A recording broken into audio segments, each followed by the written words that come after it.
اللہ اللہ رحمان، اللہ اللہ رحمان۔ اعوذ باللہ من الشیطان الرجیم، بسم اللہ الرحمن الرحیم۔ قال اللہ الحکیم تکریما لحبیبہ المصطفى محمد وتعلیما لعبادہ،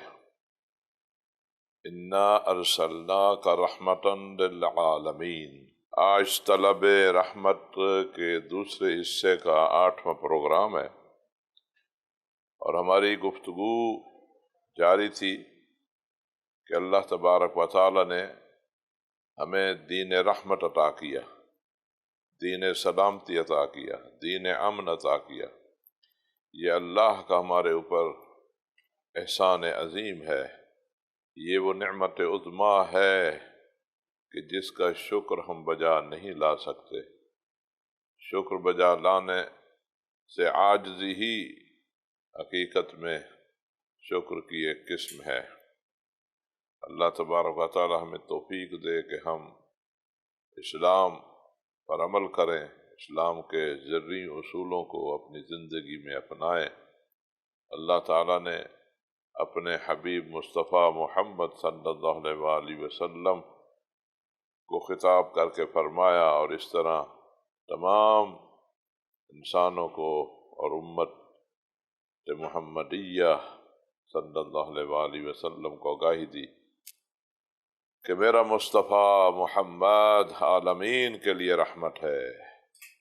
وہ آپ کے لیے قرآن لے کر آیا، میرا کلام وہ بھی رحمت جو میں نے دین ان کے ذریعہ تمہیں دیا، وہ دین بھی دین رحمت۔ اور میرے مصطفیٰ محمد کا آخری وصی بھی رحمت ہے۔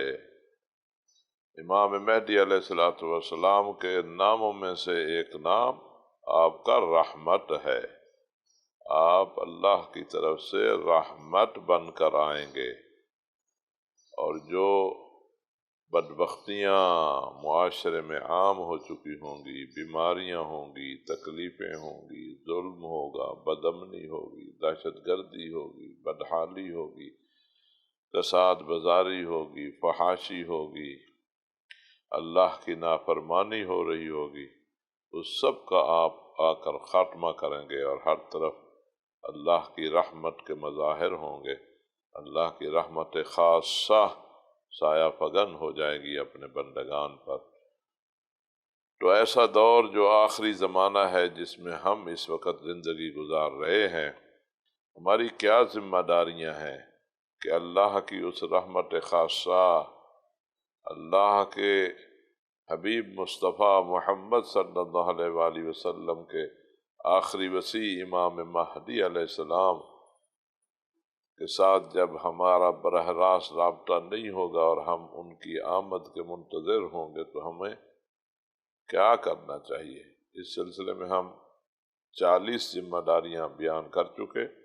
آج 41ویں ذمہ داری بتا رہے ہیں۔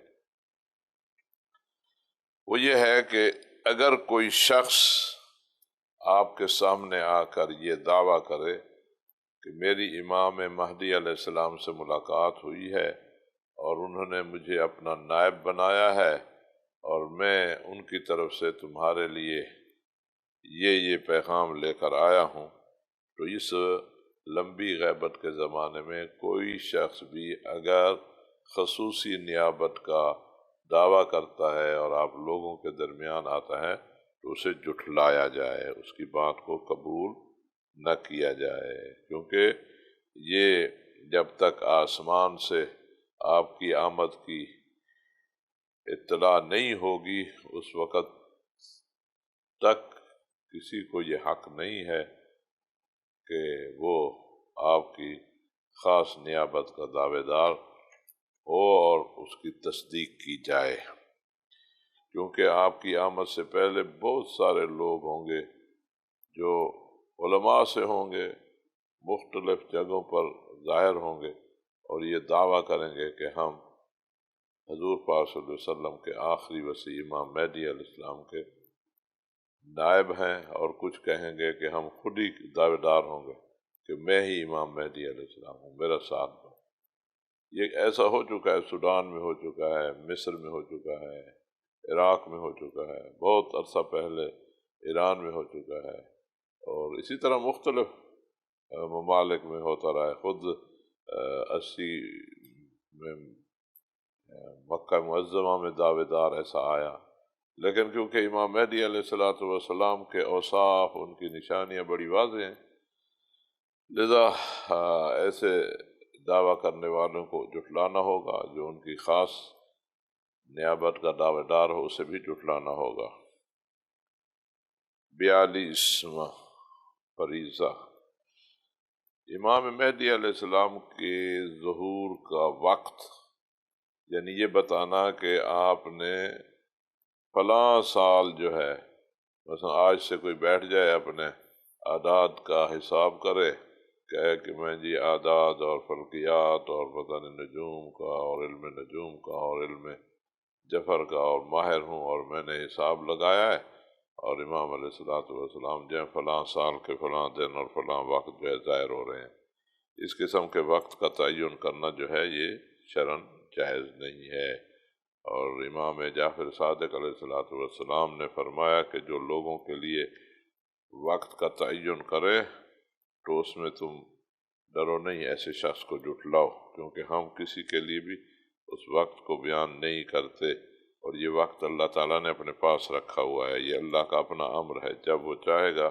اسی وقت ہی اپنے ولی کو حکم دے گا کہ وہ آئے اللہ کی زمین پر، آ کر اللہ کے نظام کا نفاذ کرے۔ ہمارا کام ہے کہ ہم اپنے آپ کو ٹھیک رکھیں بس۔ اور جب آپ ائمہ سے پوچھا جاتا تھا کہ کیا اس امر کا کوئی وقت متعین ہے، تو آپ فرماتے تھے کہ وقت معین کرنے والے جھوٹے ہیں، وقت معین کرنے والے جھوٹے ہیں، وقت بتانے والے جھوٹے ہیں، یہ اللہ کے اپنے علم میں ہے۔ امام رضا علیہ الصلوۃ والسلام نے نبی پاک صلی اللہ علیہ وسلم سے یہ حدیث ہے کہ جب رسول اللہ صلی اللہ علیہ وسلم سے یہ سوال ہوا متى یخرج القائم من ذریتک، آپ کی اولاد سے قائم جو ہیں وہ کب ظہور فرمائیں گے، تو امام علیہ الصلوۃ والسلام نے جب یہ پوچھا کہ کب، یعنی حضور پاک صلی اللہ علیہ وسلم سے جب یہ پوچھا گیا تو آپ نے فرمایا کہ نہیں، اس کی مثال جو ہے مثلہ مثل الساعہ، جس طرح قیامت کی گھڑی کا خبر نہیں سوائے اللہ کی ذات کے کسی کو پتہ نہیں، اللہ نے یہ علم اپنے پاس رکھا ہے، اسی طرح ہمارے قائم میرے فرزند مہدی کی آمد کا وقت جو ہے وہ اللہ کے علم میں ہے۔ لا یجلیھا لوقتھا الا هو ثقلت فی السماوات والارض لا تأتیکم الا بغتۃ، اچانک ہی وہ تشریف لائیں گے اور یہ جو ہے کسی کے علم میں نہیں ہے۔ یہ جو ہے ہمیں سورہ اعراف کی آیت 187 میں یہ بات بیان ہوئی ہے، یعنی حضور پاک صلی اللہ علیہ وسلم نے بھی منع کر دیا اور بتا دیا۔ اس باب میں بہت ساری حدیثیں، یہ طے شدہ بات ہے، اسی کو تو تسلیم کہتے ہیں کہ جو ہمارے لیے فرمایا گیا ہے ہم اسی کو ہی قبول کریں، اس سے تجاوز نہ کریں، اس سے آگے نہ بڑھیں۔ 43 دشمنوں سے خود کو بچا کر رکھنا، دشمنوں کی سازشوں میں نہ آنا، جہاں اسلام کا بیان کرنا اسلام کے فائدے میں ہو تو بیان کریں، لیکن جہاں اسلام کا بیان کرنا آپ کو نقصان پہنچا رہا ہو، ایسا نقصان جو آپ برداشت نہیں کر سکتے، تو پھر اپنے آپ کو بچا کر رکھو۔ امام حسین علیہ السلام مکہ معظمہ میں بھی اگر اللہ کے دین کے لیے شہادت پا لیتے تو پا سکتے تھے، وہیں مکے کو نہ چھوڑتے اور کعبۃ اللہ کے ساتھ ہی جیسے یزید ملعون نے اپنے بدماش بھیج دیے تھے، اور خود امام حسین علیہ السلام نے اس کا اظہار بھی فرمایا کہ ایسے شام کے کمینے لوگ آئے ہوئے ہیں کہ جنہوں نے یہ طے کر لیا ہے کہ اگر میں کعبۃ اللہ کے پردے کو پکڑے ہوں تو وہ مجھے مار ڈالے۔ تو امام علیہ السلام نے مکہ چھوڑ دیا، حج کے احرام کو عمرے میں تبدیل کر دیا۔ کیا آپ شہادت سے خوفزدہ تھے؟ نہیں، آپ سمجھتے تھے کہ اس وقت اس حالت میں اگر میں مکہ میں شہید ہوتا ہوں تو اس کا فائدہ اسلام کو نہیں ہوگا، دشمن کو فائدہ ہوگا۔ یہ ایک مثال ہے، یہ تو بڑی مثال ہے، لیکن ہم لوگ تو چھوٹے ہیں، ہماری سوچ بھی کم ہے، ہم تو انہی کی زندگی کو اپنے لیے مثال بناتے ہیں۔ بات یہ ہے کہ جن کے پاس تقیہ نہیں ہے، یعنی اپنے دفاع کے لیے جن کے پاس پلاننگ اور منصوبت نہیں ہے، تو ان کا دین ہی نہیں ہے۔ دین پر قائم رہنا، دین کی ترویج کرنا، دین کے احکام لوگوں تک پہنچانا، یہ ذمہ داری ہے، لیکن اس ذمہ داری کو ادا کرنے کے لیے اپنی جان وہاں پر دینا ہوگی جہاں آپ کی جان دینا دین کو فائدہ دے رہا ہو۔ اپنی بے احترامی وہاں قبول کرنی ہوگی جہاں اس بے احترامی اور بے حرمتی میں اس دین کو فائدہ ہو رہا ہو۔ آپ کی عزت اور آبرو بھی جاتی رہے اور دین کو کوئی فائدہ نہ ہو تو ایسا قدم اٹھانا ٹھیک نہیں ہے۔ تو امام مہدی علیہ السلام جب غیر معروف آپ کے درمیان ہیں اور آپ ان تک براہ راست نہیں پہنچ رہے، اور آپ اس وقت کی انتظار میں ہیں کہ جب اللہ کی طرف سے اعلان ہو ان کی آمد کا، اور آپ پھر ان کے لیے مدد بنے اور پوری دھرتی پر اسلام کا نافذ کرنے کے لیے جد و جہد میں شامل ہو جائیں، تو اس وقت سے پہلے پہلے اپنے آپ کو محفوظ رکھیں، اپنے دفاع رکھیں۔ لا دین لمن لا ورع، اس کا کوئی دین نہیں ہے جو گناہ نہیں چھوڑتا۔ لا ایمان لمن لا تقیۃ، اس کا کوئی ایمان نہیں ہے جو اپنا دفاع نہیں رکھتا۔ ان اکرمکم عند اللہ اعملکم بالتقویہ، تقیہ، اللہ کے ہاں تم میں سب سے زیادہ کرامت والا وہ ہے جو سب سے زیادہ دفاعی امور سے یا دفاعی امور کی روشنی میں عمل کر رہا ہوتا ہے، سب سے زیادہ، یعنی سب سے زیادہ عمل کرنے میں وہ اسلام کے بچاؤ کی جو تدبیریں ہیں ان کو مد نظر رکھ کر عمل کر رہا ہوتا ہے۔ پوچھا گیا یا ابن رسول اللہ الی متی، کب تک ہم نے اسی طرح کہنا ہے؟ قالا الی وقت المعلوم، یعنی وہ وقت معلوم جو ہے جب ہم اہل بیت کے قائم علیہ السلام ظہور فرما دیں گے تو پھر اندھا دھند کود پڑنا ہے دشمنوں کے مقابلے میں، کیونکہ اس وقت قیادت جو ہے وہ فرزند رسول کے پاس ہوگی، اور جن کے بارے میں اللہ نے فرمایا ہے کہ ہر طرح کی مدد جو ہے انہیں ملے گی۔ پھر تو ان کے حکم پر انسان چل رہا ہوگا، پھر ان کا حکم ہی سب کچھ ہوگا۔ تو ان کی آمد سے پہلے جو ہے تقیہ کو چھوڑنا، تقیہ سے مراد یہ ہے کہ اپنی دفاعی حالت کو چھوڑ دیں اور بے سوچے سمجھے اور بغیر پلاننگ کے اور بغیر منصوبہ بندی کے اور بغیر دفاعی پوزیشن اختیار کیے اور جو آئے وہ کریں اور کہیں بس یہی صحیح ہے، اگرچہ اس سے اسلام کو نقصان بھی پہنچ رہا ہو۔ اصل بات یہ ہے کہ اسلام کو نقصان نہیں پہنچانا، اپنے عمل سے بھی، اپنے کردار سے بھی، اپنے اقدامات سے بھی، یہ سمجھنے کی ضرورت ہے، اور یہ ہماری اہم ذمہ داریوں میں سے ہے۔ اس سلسلے میں بہت ساری احادیث ہیں۔ مثلہ مثل الساعہ، آپ کی مثال جو ہے قیامت کے وقت کی طرح ہے۔ لا یجلیھا لوقت الا هو ثقلت فی السماوات والارض لا تأتیکم الا بغتۃ، امام مہدی علیہ السلام کی آمد جو ہے اچانک ہوگی، بہت سارے لوگ جو ہیں بھول چکے ہوں گے اور ان کی توجہ بھی اس طرف نہیں ہوگی کہ اچانک اعلان ہو جائے گا،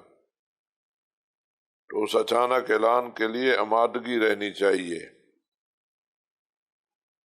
ذہنی طور پر، فکری طور پر، عملی طور پر انسان ہر وقت اس حوالے سے اپنے آپ کو تیار رکھے کہ وہ وقت ضرور آنا ہے کہ جب اللہ کی طرف سے اعلان ہوگا، اللہ کے نمائندہ خاص کی آمد کا، اور ان کی آمد سے ایک عالمی اسلامی تحریک کی وہ قیادت کر رہے ہوں گے، اور انہی کی قیادت میں تمام ظالم طاقتوں کے سب مورچے ایک کے بعد دوسرا گرتے جائیں گے۔ پوچھا گیا امیر المومنین سے کیف العیش فی ذالک الزمان، یعنی جو امام باقر علیہ السلام امیر المومنین علیہ السلام سے پوچھا گیا کہ اس زمانے میں جو آخری زمانہ ہے، اس کے بعد جو ہے وہ امام مہدی علیہ السلام کا دور آ جائے گا اور اسلام کی خوشحالی کا دور ہوگا، اسلام کے نفاذ کا دور ہوگا۔ تو آپ نے فرمایا دیکھیں قوام الدین باربع، 4 چیزیں جو ہیں وہ دین کے بنیادی ستون ہیں، دین کا استحکام ہے 4 چیزوں سے۔ بعالم ناطق مستعمل لہو، ایک عالم ہو جو بات کرتا ہو اور علم کے مطابق عمل بھی کر رہا ہو، یعنی عالم باعمل، اسلام کے لیے بات کرنے والا۔ بغنی لا یبخل بفضلہ علی اہل دین اللہ، ایسا مالدار جو اللہ کی دی ہوئی روزی سے دین پر چلنے والوں کا خرچ کرنے سے بخل اور کنجوسی نہ کرے، جو اللہ کا مال ہے، اللہ کا دیا ہوا ہے، وہ اللہ کے راستے میں جو دین پر چلنے والے ہیں ان پر خرچ کرے۔ نمبر 3، بفقیر لا یبیع آخرتہ بدنیا، ایسا فقیر اور تہی دست اور مالی طور پر کمزور جو اپنی آخرت کو دنیا کے بدلے فروخت نہ کرے۔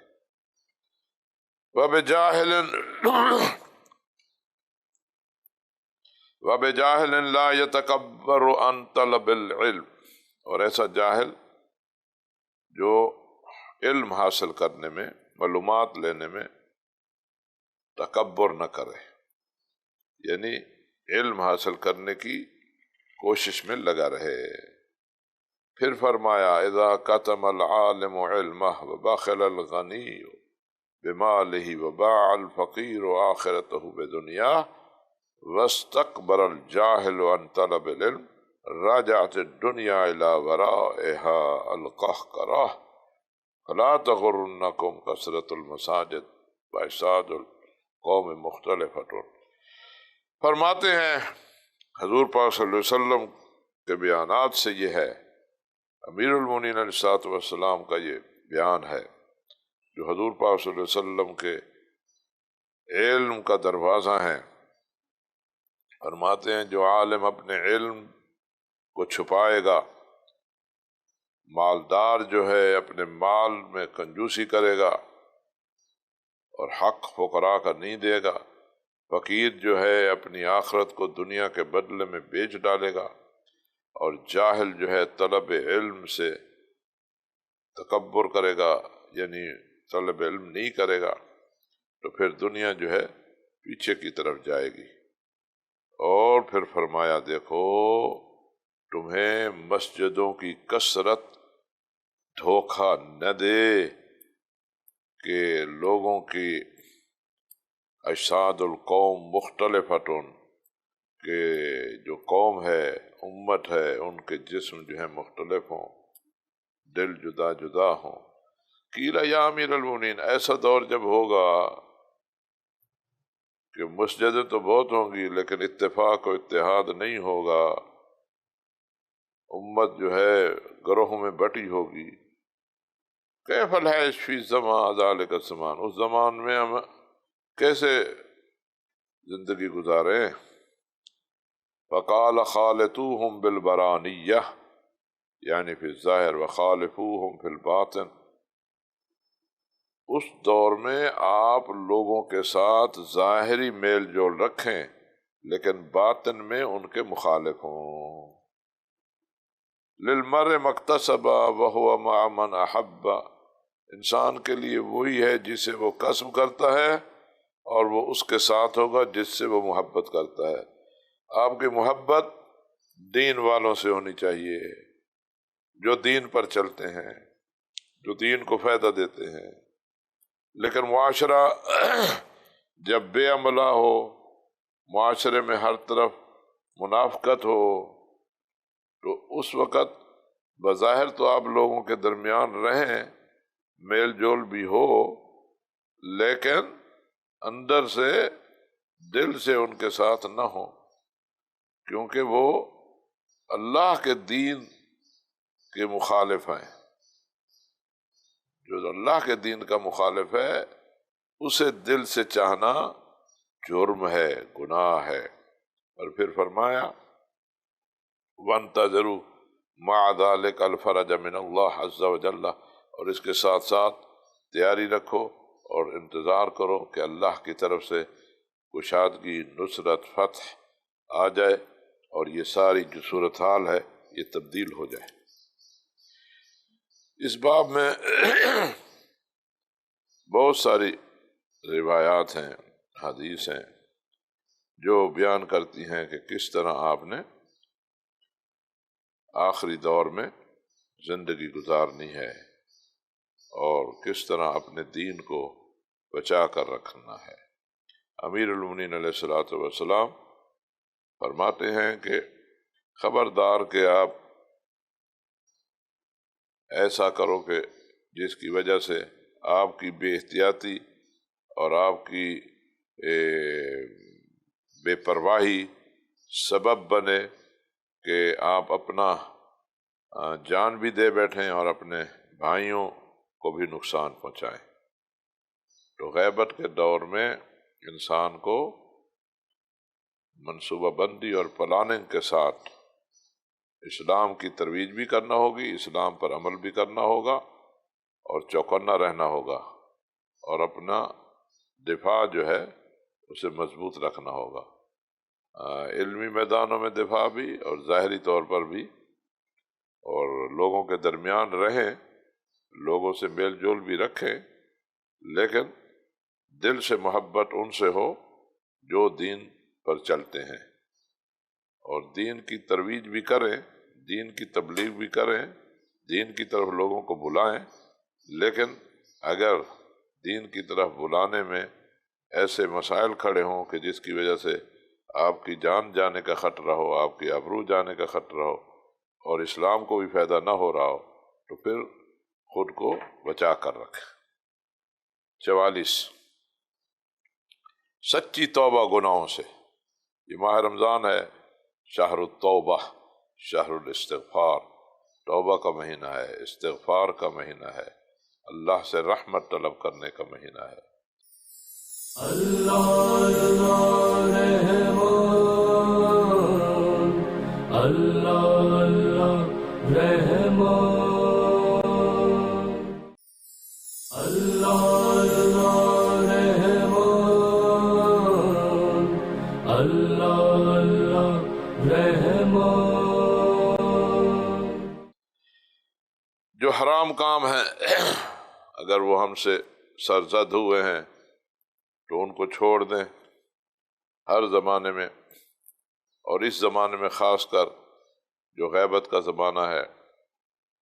اور کیوں نہیں اللہ کا ولی ہمارے درمیان آ کر اللہ کے نظام کے نفاذ کے لیے تحریک چلاتے؟ اس کی ایک وجہ ہم لوگوں کے گناہ ہیں، گناہوں کی کثرت ہے، بے عملی ہے، اور یہ بے عملی سبب ہے کہ اللہ کا ولی ہمارے درمیان ہوتے ہوئے غیر معروف ہے اور ہم اس سے فیض یاب اس طرح نہیں ہو رہے کہ وہ ہماری قیادت کریں اور ہم پوری روئے زمین پر اسلام کو نافذ کریں۔ امیر المومنین علیہ الصلوۃ والسلام سے اسی طرح بیان آیا ہے، اور خود امام مہدی علیہ الصلوۃ والسلام کی طرف سے یہ تحریر ہے، فما يحبسنا عنهم الا ما يتصل بنا مما نكره ولا نوسره منهم۔ ہم ان سے دور کیوں ہیں، یعنی ہم عوام میں رہتے ہوئے بھی ان کے ساتھ رابطے میں کیوں نہیں ہیں، اور ہم ان کی قیادت ابھی کیوں نہیں کر رہے، اور کھلے عام آ کر اسلام کے لیے کام کرنے میں کیوں تاخیر ہو رہی ہے؟ اس کی وجہ یہ ہے کہ ہمارے پاس ایسے اعمال ان کے پہنچتے ہیں کہ جو اعمال ہم ان سے پسند نہیں کرتے،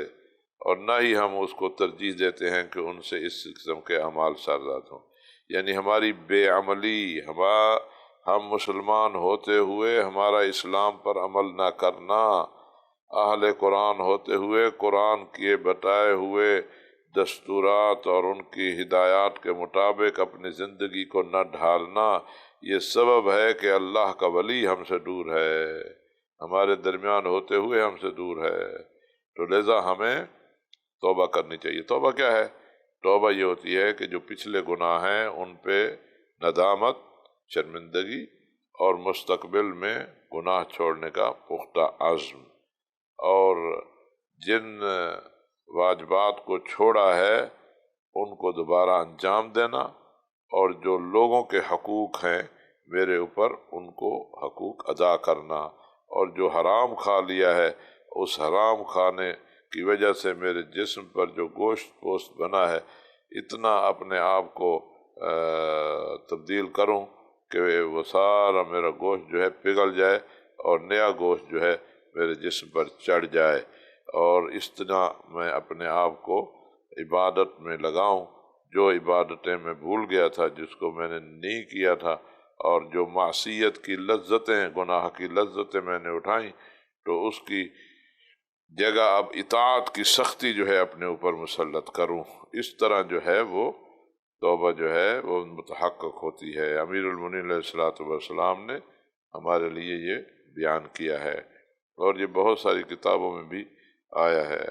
اور اس طرح کہو کہ میں تو توبہ کرتا ہوں اور لیکن لوگ جو ہیں وہ توبہ نہیں کرتے، تو ایسا نہیں ہے۔ توبہ کہنے سے نہیں ہوتی، توبہ ان امور کو انجام دینے سے ہوتی ہے جو ہم نے آپ کے لیے بیان کیے ہیں۔ یہ جو 6 امور بنتے ہیں کہ سابقہ گناہوں پر ندامت، مستقبل میں گناہ نہ کرنے کا پختہ ارادہ، جو واجبات چھوٹ گئے ہیں ان کو انجام دینا، جو لوگوں کے حقوق ہیں وہ ادا کرنا، گناہوں سے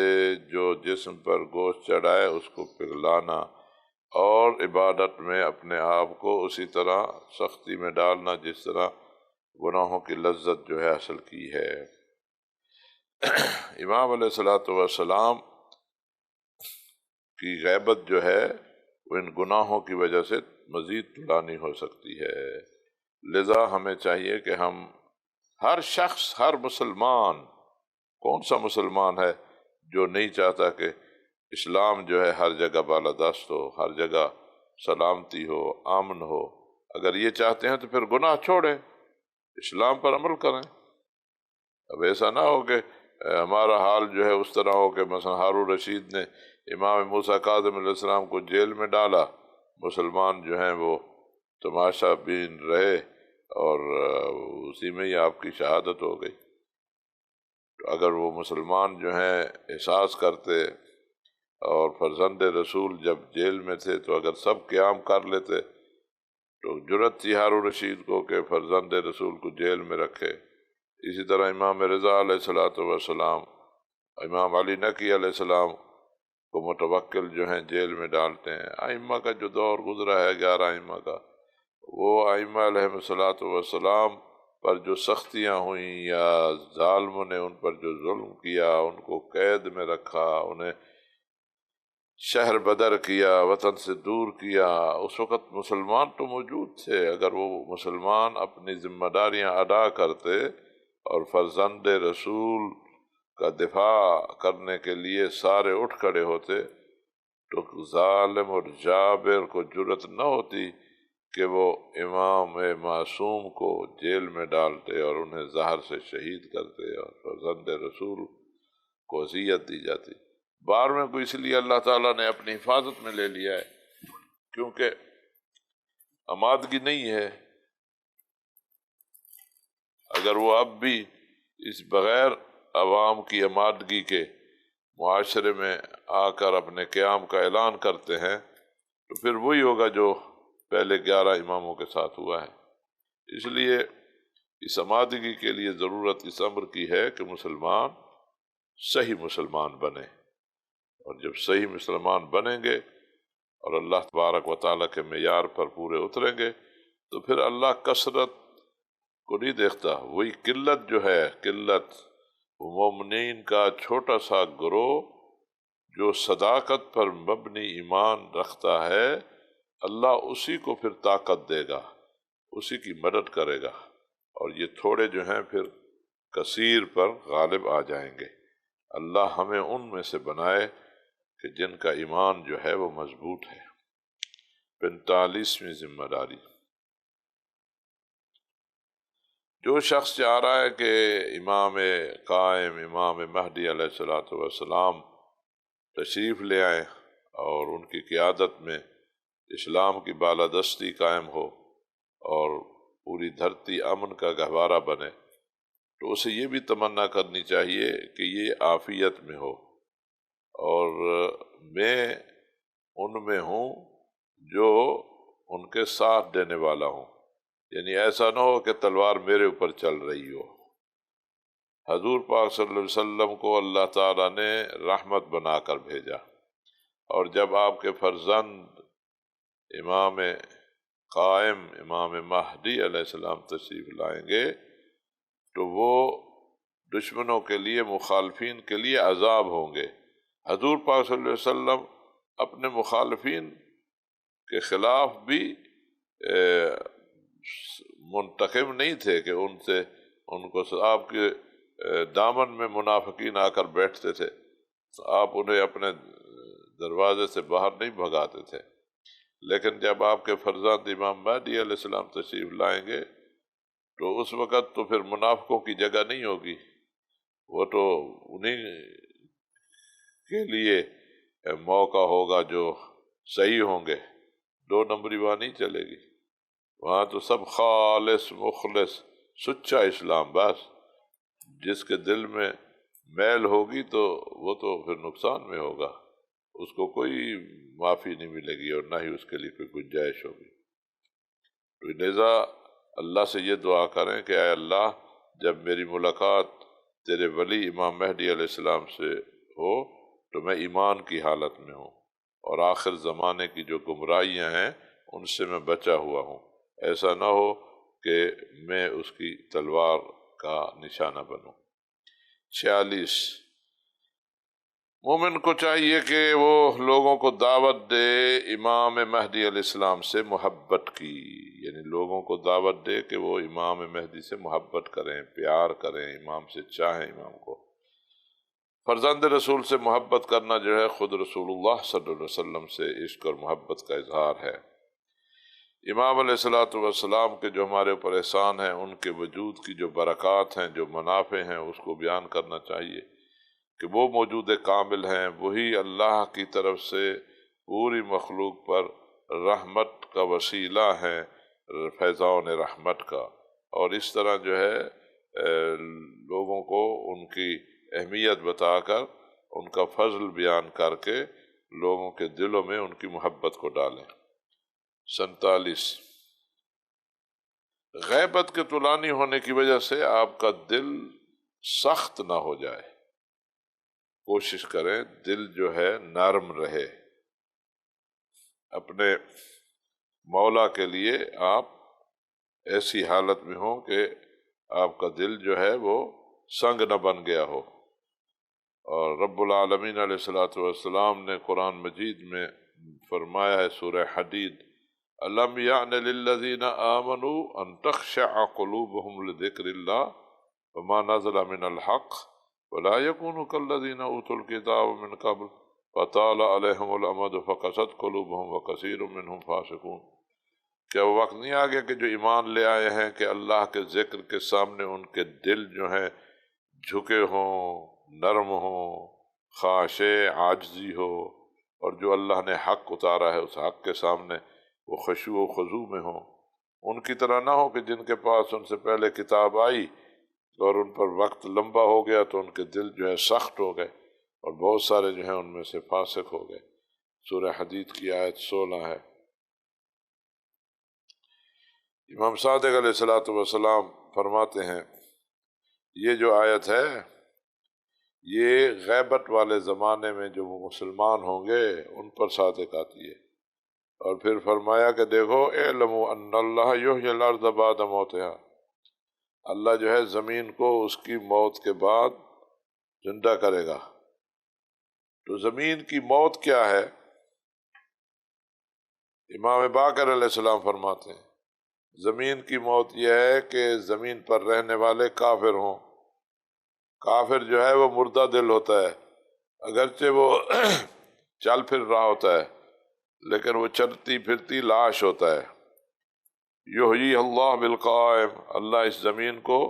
قائم کے ذریعہ زندہ کرے گا۔ کیا مطلب؟ یعنی کفر کا ختم ہوگا اور ایمان جو ہے یحیی الارض زمین کو زندہ کرے گا اور زمین والوں کو زندہ کرے گا، یعنی ایمان کی رونقیں ہوں گی، جبکہ پہلے یہ مر چکے ہوں گے، یعنی کفر عام ہو گیا۔ امیر المؤمنین شام سے ہے، ہمارے قائم کی ایک غیبت ہے جس کی مدت لمبی لمبی ہوگی، اور ہماری جماعت کے لوگ جو ہیں وہ اس ریوڑ کی طرح ادھر ادھر پھر رہے ہوں گے اور انہیں اپنی چراگاہ نہیں ملے گی اور وہ چراگاہ ڈھونڈیں گے۔ لیکن اس حالت میں جو اپنے دین پر قائم رہے گا اور غیبت کے لمبے طولانی ہونے کی وجہ سے ان کا دل سخت نہیں ہوگا تو قیامت کے دن وہ میرے درجہ میں میرے ساتھ ہوگا۔ تو اے مومنو، اے اپنے زمانے کے امام کی انتظار کرنے والو، اے اللہ تبارک و تعالیٰ کی رحمت کے منتظر مسلمانو،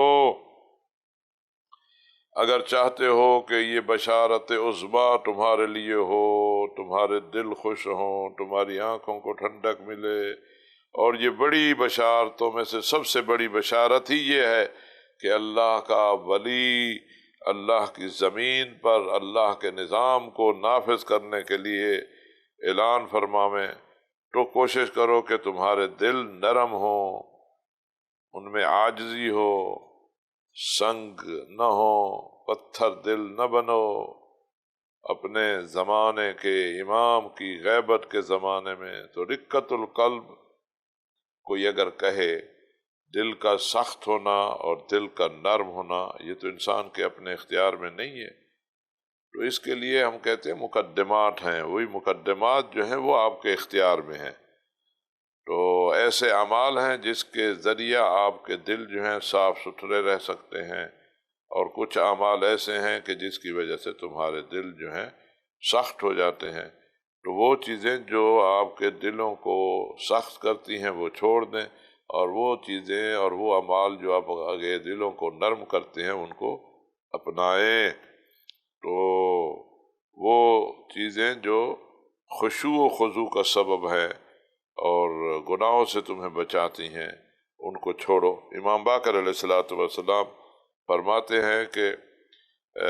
جس طرح گناہ کی سزا ہے اسی طرح دل کے سخت ہونے کی بھی سزا ہے۔ حدیثوں میں آیا ہے کون سی چیزیں ہیں کہ جو دل کو نرم کرنے کا سبب بنتی ہیں، وہ چند چیزیں ہیں۔ نمبر 1، ایسی مجالس میں شرکت کرنا جن مجالس میں اللہ کے ولی کا، رسول اللہ کا، ان کے اہل بیت کا ذکر ہو رہا ہو، وعظ و نصیحت کی جا رہی ہو، قرآن پڑھا جا رہا ہو، قرآن کی آیات میں غور کیا جا رہا ہو، یہ چیزیں جو ہیں انسان کے دل کو نرم کرتی ہیں۔ نمبر 2، قبرستان میں جانا۔ نمبر 3، موت کو بہت یاد کرنا۔ نمبر 4، یتیموں کے سر پر ہاتھ پھیرنا اور ان پر یتیموں سے محبت کرنا، ان پر احسان اور نیکی سے پیش آنا، اور وہ چیزیں جو دل کو سخت کر دیتی ہیں۔ نمبر 1، اللہ کا ذکر چھوڑ دینا۔ نمبر 2، حرام غذا۔ نمبر 3، دنیا داروں سے اٹھنا بیٹھنا، دنیا داروں سے یاری دوستی اور دنیا پرستوں کے ساتھ ملنا۔ نمبر 4، پیٹ بھرا ہوا ہے اور اس کے اوپر پھر کھانا۔ نمبر 5، بہت ہنسنا۔ نمبر 6، کھانے پینے میں ہمیشہ سوچ رکھنا۔ نمبر 7،